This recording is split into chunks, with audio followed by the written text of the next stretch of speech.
Senhor amados, podemos orar, por favor? Obrigado, Deus da glória, Deus eterno. Agradecemos, Pai Santo, a Ti, Deus, por este momento, Rei, que nos concedeste para estarmos aqui neste lugar, Senhor. Nós louvamos, Senhor Deus Santo, Pai, agradecemos, Pai, a Ti, pelas coisas, Senhor Deus, tens feito na nossa vida, Senhor, no nome de Jesus Cristo. Todos os dias, Santo, desta vida. Nós estamos, Pai Santo, implorando a Ti, ó Rei, que continue, Senhor, nos dando a Tua bênção. No nome de Jesus Cristo. Amém. Então eu vou ler aqui Daniel 1. Eu quero que você seja abençoado em nome de Jesus Cristo. Eu quero que você seja abençoado. Que Deus ricamente lhe abençoe. Espero que você seja edificado nesta manhã através desta mensagem que Deus tem colocado no meu coração. Daniel 1, a palavra do Senhor diz: no ano terceiro do reinado de Joaquim, rei de Judá, veio Nabucodonosor, rei da Babilônia, a Jerusalém e a sitiou. Rei de Judá e uma parte dos utensílios da casa de Deus, e ele os levou para a terra de Sinar, para a casa de seu Deus, e pôs os utensílios na casa do tesouro do seu Deus. E disse o rei a Aspenaz, chefe dos seus eunucos, que trouxesse alguns dos filhos de Israel e da linhagem real e dos nobres, jovens em quem não houvesse defeito algum, formosos de aparência, instruídos em toda a sabedoria, e sábios em ciência e entendidos no conhecimento, e de quem tivesse habilidade para viver no palácio do rei, a fim de que fossem ensinados nas letras e na língua dos caldeus. E o rei lhes determinou a ração de cada dia, da porção do manjar do rei e do vinho que ele bebia, e que assim fossem criados por 3 anos, para que no fim deles pudessem estar diante do rei. E entre eles se achavam os filhos de Judá, Daniel, Ananias, Misael e Azarias. E o chefe dos eunucos lhes pôs outros nomes, a saber, a Daniel pôs o de Beltesazar, e a Ananias o de Sadraque, e a Misael o de Mesaque, e a Azarias o de Abednego. E Daniel assentou-se no seu coração não se contaminar com a porção do manjar do rei, nem com o vinho que ele bebia. Portanto, pediu ao chefe dos eunucos que lhe concedesse não se contaminar. Ora, deu Deus a Daniel graça e misericórdia diante do chefe dos eunucos. E disse o chefe dos eunucos a Daniel: tenho medo do meu senhor, o rei, que determinou a vossa comida e a vossa bebida, porque veria ele os vossos rostos mais tristes do que os dos jovens que são vossos iguais? Assim arriscareis a minha cabeça para com o rei. Então disse Daniel ao despenseiro, a quem o chefe dos eunucos havia constituído sobre Daniel, Ananias, Misael e Azarias: experimenta, peço-te, aos teus servos 10 dias, fazendo que se nos dêem legumes a comer e a água a beber. Então se veja diante de ti a nossa aparência. Se veja diante de ti a nossa aparência e a aparência dos jovens que comem a porção do manjar do rei, e conforme vires, te hajas com os teus servos. E ele conveio nisso e os experimentou 10 dias. E ao fim dos 10 dias, pareceram os seus semblantes melhores. Eles estavam mais gordos do que todos os jovens que comiam a porção do manjar do rei. Desta sorte, o despenseiro tirou a porção do manjar deles e o vinho que deviam beber e lhes dava legumes. Ora, a esses 4 jovens, Deus deu o conhecimento e inteligência em todas as letras e sabedoria, mas a Daniel deu entendimento em toda a visão e sonhos. E ao fim dos dias em que o rei tinha dito que os trouxessem, o chefe dos eunucos os trouxe diante de Nabucodonosor. E o rei falou com eles, e entre todos eles não foram achados outros tais como Daniel, Ananias, Misael e Azarias, por isso permaneceram diante do rei. E em toda a matéria de sabedoria e de inteligência, sobre o que o rei lhes fez perguntas, os achou 10 vezes mais doutos do que todos os magos ou astrólogos que havia em todo o seu reino. E Daniel esteve até ao 1º ano do rei Ciro. Obrigado, Deus da glória. Obrigado, Senhor Jesus. Mais uma vez, Pai Santo, quero encomendar em oração este momento e pedir a Ti, Pai Santo, que conceda a Deus a Tua presença, Senhor, na vida de cada um, Senhor, que vai ouvir esta palavra, na vida de cada um de nós, Senhor Deus, Pai. Peço a Ti, Deus, dê, Senhor, palavras com graça e sabedoria, para que possa, Senhor, trazer conforto para o Teu povo. Em nome do Senhor Jesus Cristo, para a glória de Deus. Amém. Então nós acabamos aqui de ler esta porção. Nos faz lembrar de uma linda história que aconteceu nos tempos antigos. Pelo menos este livro aqui nos fala de alguma coisa que aconteceu mais ou menos 550 anos antes de Cristo. Porque quando nós vamos ver aqui o livro de Daniel, este livro, embora haja discussão ao nível da academia sobre quem possa ter escrito, mas o próprio livro, ele nos empurra para crermos que Daniel tenha sido o escritor do mesmo.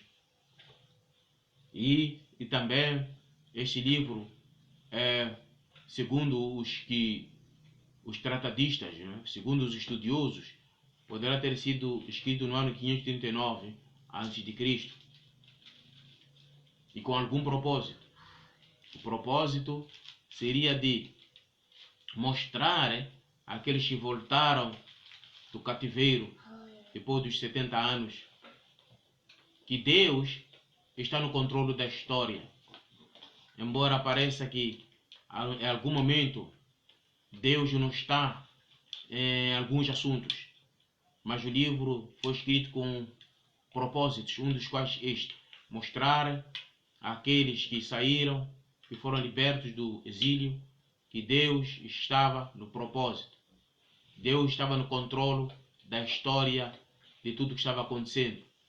Mostrar a eles, depois da disputa entre profetas falsos e Daniel e outros, que diziam que não haveria cativeiro. Jeremias disse que não haverá cativeiro. Então, para mostrar que aqueles profetas que pregaram o cativeiro, eles estavam certos, eram mesmo de Deus para as outras gerações. E mostrar também às outras gerações que, a despeito de muitos sofrimentos, de muitas coisas que acontecem, Deus, ele está na história. Um dos propósitos, mostrar o futuro. Por isso que o livro de Daniel, no contexto do Novo Testamento, ele é estudado junto com o livro de Apocalipse, que são livros que andam juntos, porque eles mostram a vitória retumbante de Cristo sobre Satanás e os seus anjos, e a vitória da igreja sobre este mundo caído, tenebroso. Jesus, ele é que tem a soberania, ele é soberano sobre todas as coisas. Nós louvamos a Deus por esta revelação, por este grande conhecimento que Deus nos tem colocado nos nossos corações. Então, tendo dito essas coisas, irmãos, eu quero dizer que nós temos aqui como tema o tempo de quarentena. Tempo de quarentena. Tirando o mel da boca do leão. Tempo de quarentena. Tirando o mel da boca do leão. Este é o propósito pelo qual eu tenho aqui esta mensagem. para trazer assim essa ideia de que o tempo de quarentena não é um tempo perdido para nós que somos crentes. É um tempo que nós nos preparamos para a vitória. É o tempo que nós nos preparamos para sairmos do outro lado diferentes, com alguma coisa que de outra maneira nós não teríamos. Ora, vejamos. Quando nós olhamos para a Bíblia, encontramos que Daniel, Sadraque, Mesaque, Abdenego e outros, eles foram tirados sem sua vontade da sua própria terra. Eles perderam a companhia dos amigos, perderam aqueles ambientes que eles gostavam, perderam muitas oportunidades, embora coubem sorte estarem no palácio do rei pela vontade do povo Nabucodonosor. Então eles, depois de preparados, eles foram alistados e eles serviram ao rei Nabucodonosor. Mas muitos outros não tiveram o mesmo destino. Muitos outros não tiveram o mesmo destino. Mas aquele tempo foi o tempo que Daniel, a Bíblia diz que colocou em seu coração não se contaminar com os manjares do rei.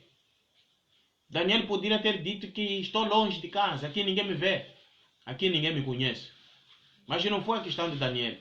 Daniel, ele propôs no seu coração se humilhar, buscar a face do Senhor, estreitar as suas relações com Deus. Ele disse que não posso. Em outras palavras, Daniel estava no deserto.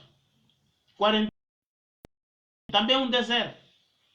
E deserto é um lugar muito trabalhoso. Deserto é um lugar extremamente difícil de estar lá. Quais são as coisas que podem acontecer no deserto? Eu trago aqui algumas coisas aqui. Estar no deserto produz crise. E estas crises podem provocar algumas respostas emocionais. O deserto, no sentido que eu estou a falar aqui, pode provocar o medo, trauma, pode trazer depressão, desespero, frustração, ansiedade, solidão, preocupação. Essas coisas podem fazer investidas na vida de uma pessoa. E ela perder controle, perder foco da vida. E essas coisas podem produzir algo que nos consuma na nossa mente. Um senso de abandono. Podemos nos sentir abandonados.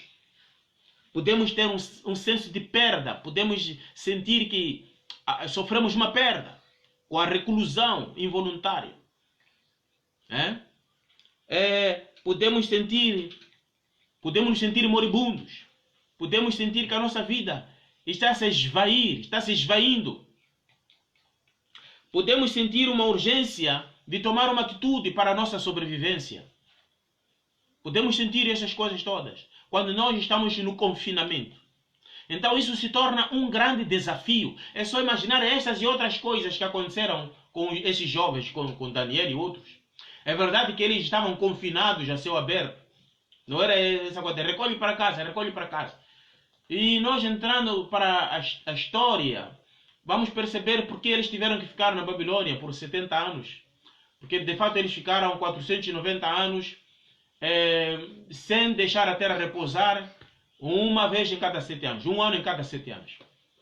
Isso fez com que Deus desse férias, entre aspas, a nação tivesse que abandonar a terra para ela descansar por 70 anos.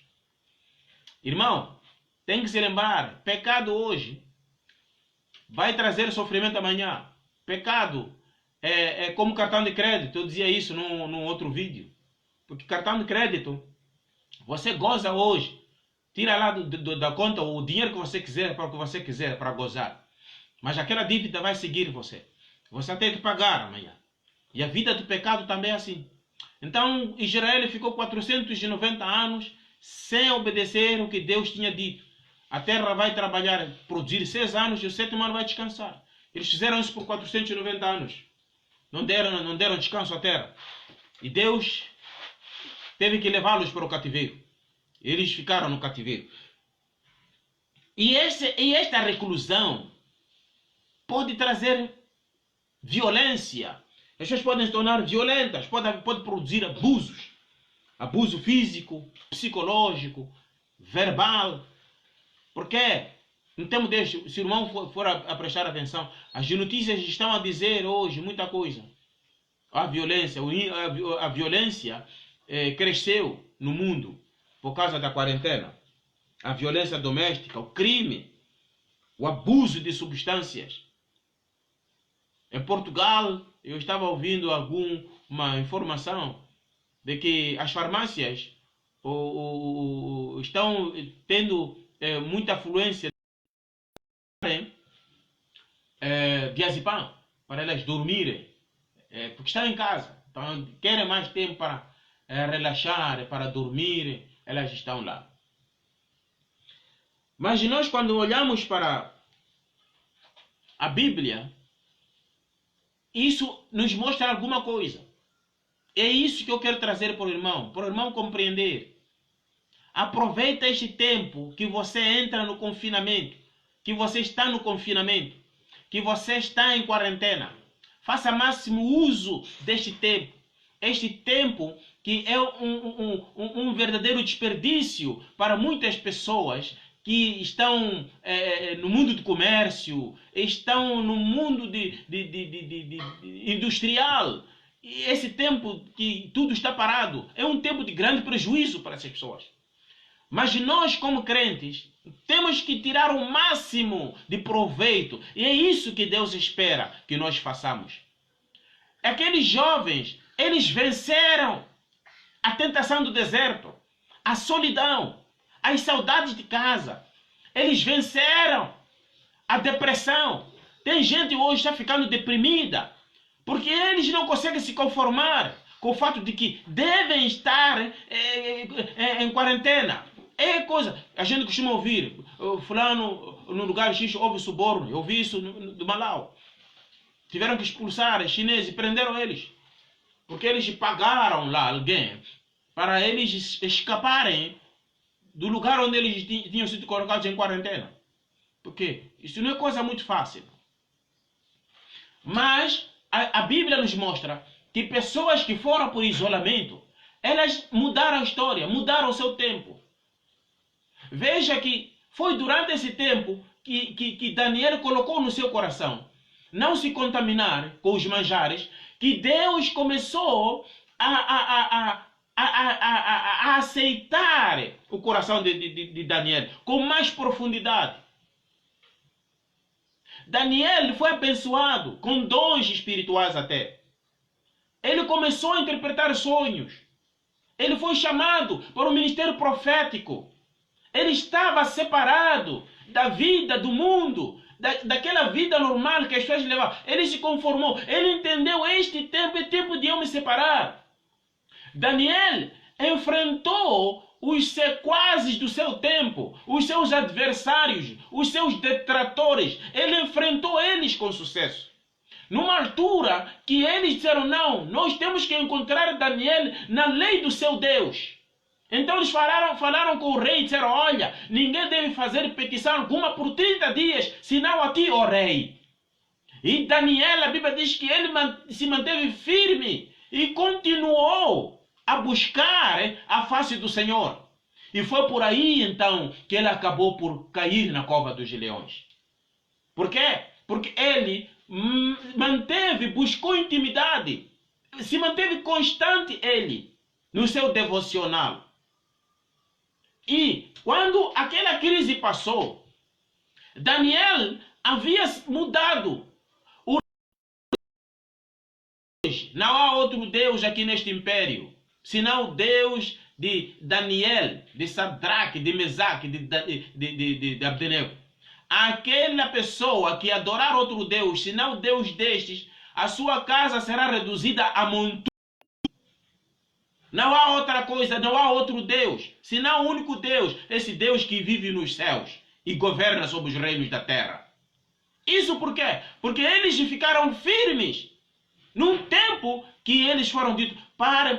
Agora, a quarentena, meu caro irmão, não está a proibir oração. Está a dizer para não estar naquele local de culto. Aquelas paredes. Ainda não vimos que não devemos orar, não devemos jejuar, não devemos invocar o nome do nosso Deus. Ainda não vimos isso. Mas tem pessoas que não buscam o Senhor. Tem pessoas que não buscam o Senhor. Elas estão vivendo uma vida relaxada, estão vivendo recaladamente. Irmão, fique firme no Senhor. Busque a Deus. Deus vai lhe abençoar. Olha, quando nós entramos na Bíblia, encontramos lá a vida de José. José não quis ser vendido. Ele foi colocado numa cova. Ele ficou ali naquela cova. Como mercadoria já. Ele ficou ali naquela cova. E foi vendido ele como escravo. Levado para o Egito. Sem sua vontade. Temos que imaginar José a entrar em depressão. A ficar angustiado. A lhe passarem muitas ideias na cabeça. Mas ele venceu essa crise. E se manteve firme. Passou com sucesso ele. E se manteve fiel a seu Deus. A mulher de Potifar procurou seduzi-lo e levá-lo ao pecado. Mas ele resistiu firme. Ele preferiu parar na cadeia a ceder à pressão da esposa de Potifar. E ele ficou na cadeia, sem julgamento, sem nada, foi atirado somente ali.